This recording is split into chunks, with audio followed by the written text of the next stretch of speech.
And on we'll go, through the wastelands, through the highways, till my shadow.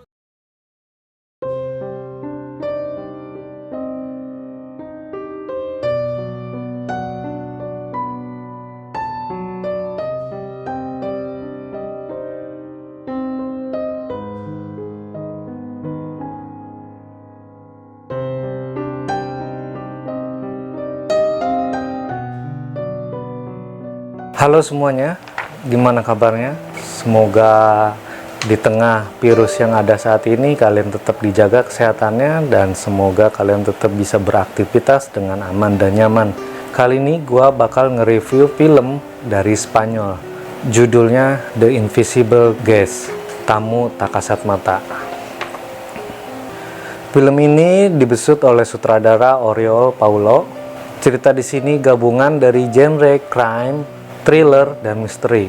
Sang sutradara begitu jenius membuat plot twist yang sangat menakjubkan bagi gua.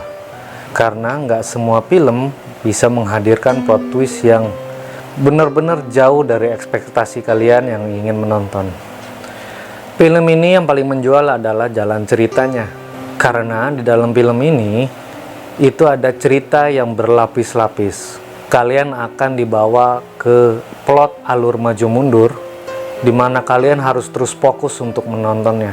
Di film ini juga kalian mungkin harus lebih fokus lagi dalam menontonnya, karena setiap detail dalam film ini itu adalah kata kunci. Kenapa gue merekomendasikan film ini? Karena bagi gue alur ceritanya itu kalian gak akan pernah bisa menebak. Ya pada dasarnya awalnya gue mungkin menonton film ini gak berekspektasi terlalu besar ya. Tapi ternyata perasaan yang gue dapatkan setelah menonton film ini jauh di luar dugaan gue. Jadi gue sangat merekomendasikan film ini untuk kalian tonton.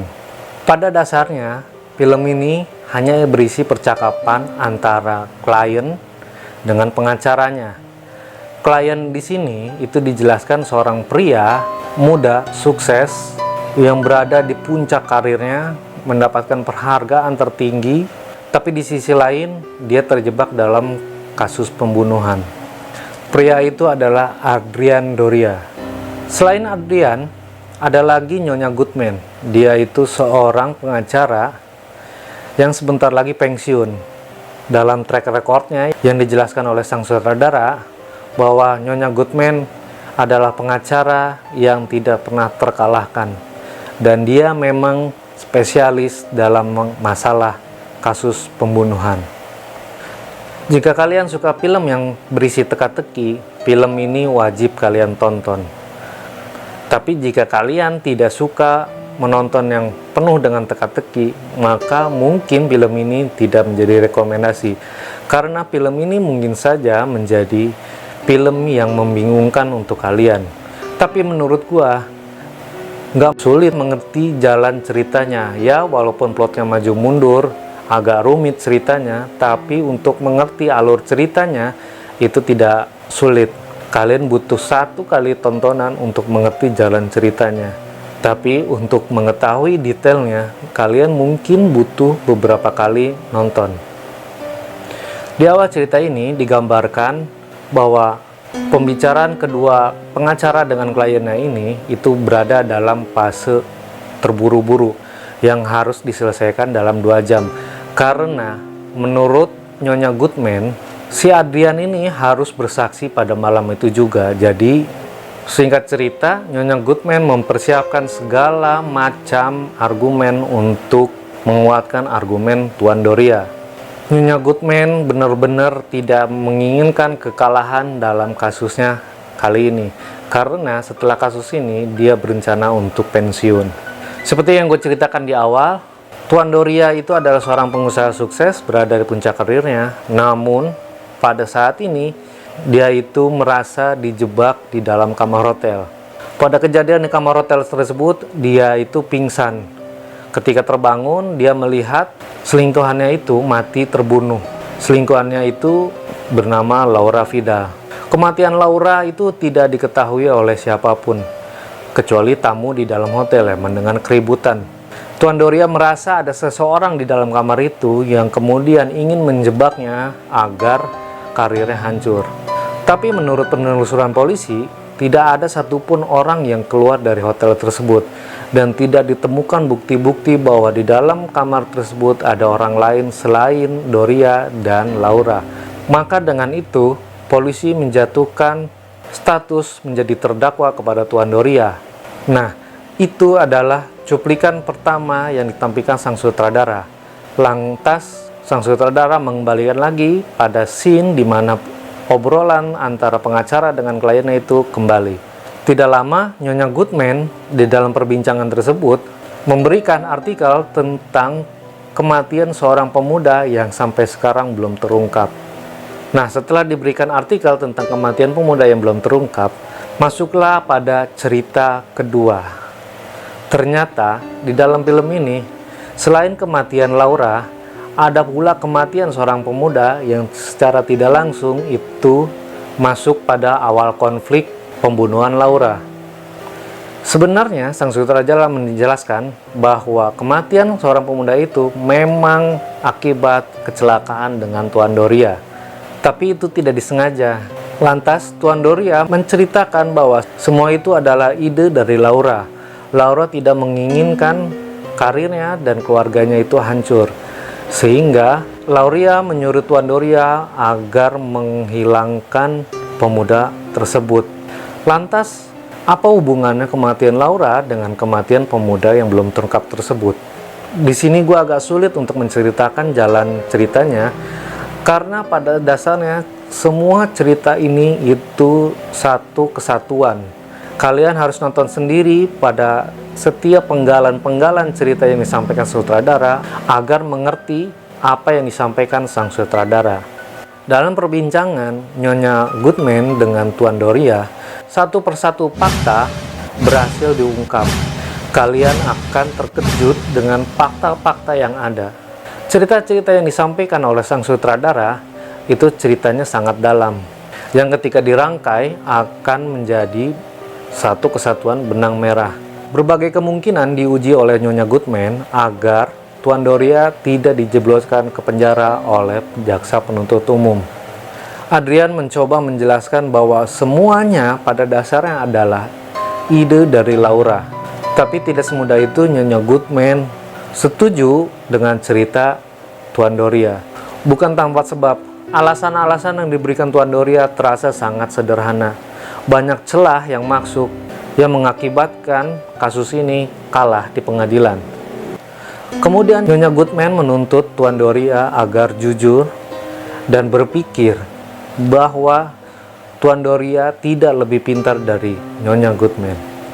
Pada pertengahan film ini, Nyonya Goodman mengajukan 3 pertanyaan yang paling mendasar dan mencoba mengambil cerita dari berbagai sudut pandang.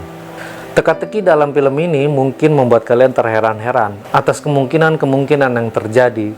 Di tangan Nyonya Goodman, mampukah Tuan Doria menyelamatkan diri dari jeratan hukum? Di sini gue agak kesulitan untuk menceritakan jalan ceritanya karena memang ceritanya begitu rumit. Di balik plot twistnya yang menakjubkan, sinematik dalam film ini memang tidak terlalu spesial. Dalam film ini, warna yang digunakan sang sutradara lebih cenderung ke gelap, lebih menjelaskan teka-teki yang sedang berlangsung dalam film ini.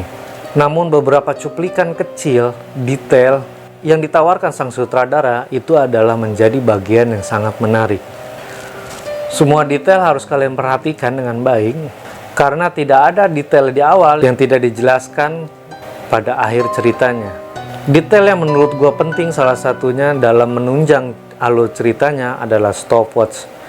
Stopwatch digambarkan menjadi range waktu untuk menjelaskan fakta-fakta yang ada sebenarnya yang terjadi agar Tuan Doria berhasil memenangkan kasus ini. Di akhir film, stopwatch ini juga menambah momentum kebingungan kalian. Ya, gua jamin kalian pasti akan kebingungan. Ada pula detail kecil seperti korek kuning. Korek ini berhasil menggambarkan bagaimana orang tua dari pemuda tersebut menggambarkan kematian anaknya. Lantas kalian pasti bertanya, bagaimana orang tua pemuda tersebut tahu cara kematian anaknya. Nah, kematian ini nantinya sang sutradara juga menjelaskan kenapa orang tua tersebut bisa menebak kematian anaknya yang misterius. Detail-detail pada narasi ini mungkin kalian tidak pernah sadar pada saat kalian pertama kali menonton. Tapi coba deh kalian nonton lagi untuk kedua kalinya supaya lebih mengerti lagi bagaimana sutradara menyiapkan pertanyaan-pertanyaan untuk kalian tanyakan, dan sang sutradara kemudian bisa menjelaskan bagaimana pertanyaan itu muncul. Jadi ada beberapa hal yang tidak mungkin di dalam pikiran kita, ternyata sutradara telah menjelaskan bagaimana itu menjadi mungkin. Tapi ya beberapa bagian memang ada hal-hal yang tidak mungkin juga. Balik lagi ke plot maju mundurnya, film ini punya cerita yang kompleks. Plot maju mundurnya memaksa kalian untuk tetap fokus pada setiap penggalan ceritanya. Pembunuhan, kecelakaan, kesuksesan, perselingkuhan, berbagai kebohongan. Kalian harus aware untuk kita uji dalam nalar kita sebagai penonton. Kalian akan disuguhkan oleh penggalan-penggalan cerita yang jauh ditarik ke belakang. Kalian pertama itu akan ditampilkan pada adegan kematian Laura Vidal. Kemudian kalian juga akan loncat ke cerita di mana kematian pemuda itu akan terungkap. Namun pada versi Dorian. Yang uniknya adalah Nyonya Goodman coba menjelaskan berbagai kemungkinan yang ada. Kemudian Nyonya Goodman coba menggambarkan bagaimana jika dalam versi Laura. Dan Nyonya Goodman juga menceritakan bagaimana jika dalam versi kedua orang tuanya.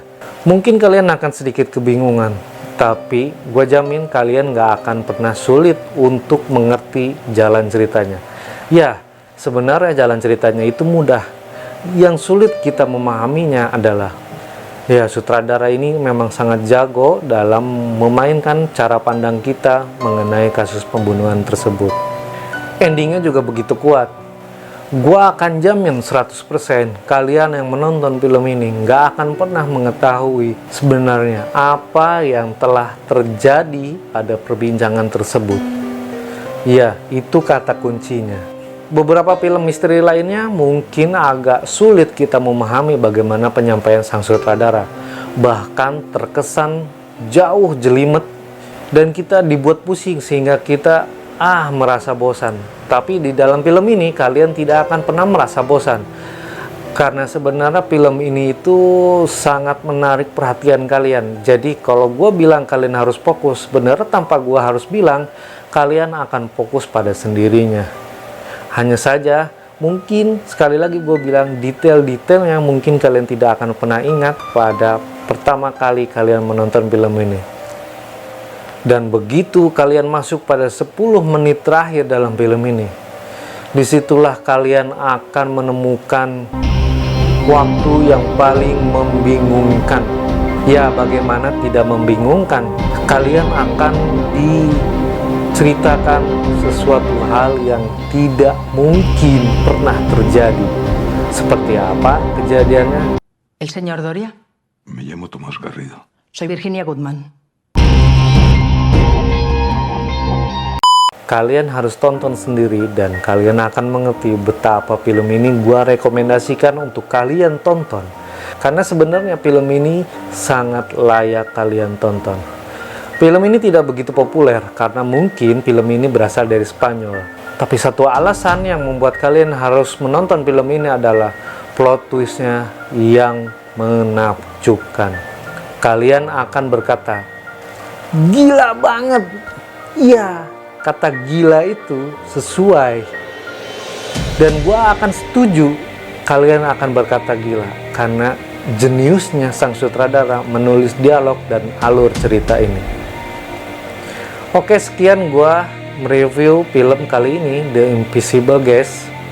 Gua nggak bisa terlalu banyak cerita tentang film ini, dan gue juga agak kesulitan untuk menjelaskan bagaimana rekomendasi gua kepada kalian tentang film ini. Kalian wajib untuk menonton sendiri untuk merasakan betapa kalian itu tidak ada apa-apanya. Kalau kalian berharap untuk animasi yang baik, fantasi yang baik, angle-angle yang menakjubkan, kalian tidak akan mendapatkannya. Tapi otak kalian akan mendapatkan sesuatu yang sangat mengejutkan. Oke, sekian video gua kali ini. Terima kasih sudah menonton. Jika ada masukan film apa yang ingin kalian review, kalian bisa tulis di kolom komentar. Jika kalian menyukai video seperti ini, kalian tinggal klik tombol like. Jika kalian belum subscribe, silakan kalian untuk mengklik tombol subscribe. Dan jika kalian belum menekan tombol loncengnya, kalian bisa menekan tombol loncengnya saat sekarang juga. Karena gua akan berbagi film rekomendasi yang lainnya yang menurut gua pantas kalian tonton selama hidup kalian. Karena film yang tidak terkenal belum tentu jelek, film yang terkenal belum tentu bagus. Oke semua, semoga kalian selalu disehatkan dari berbagai penyakit yang tidak kalian inginkan. Dan see you the next video.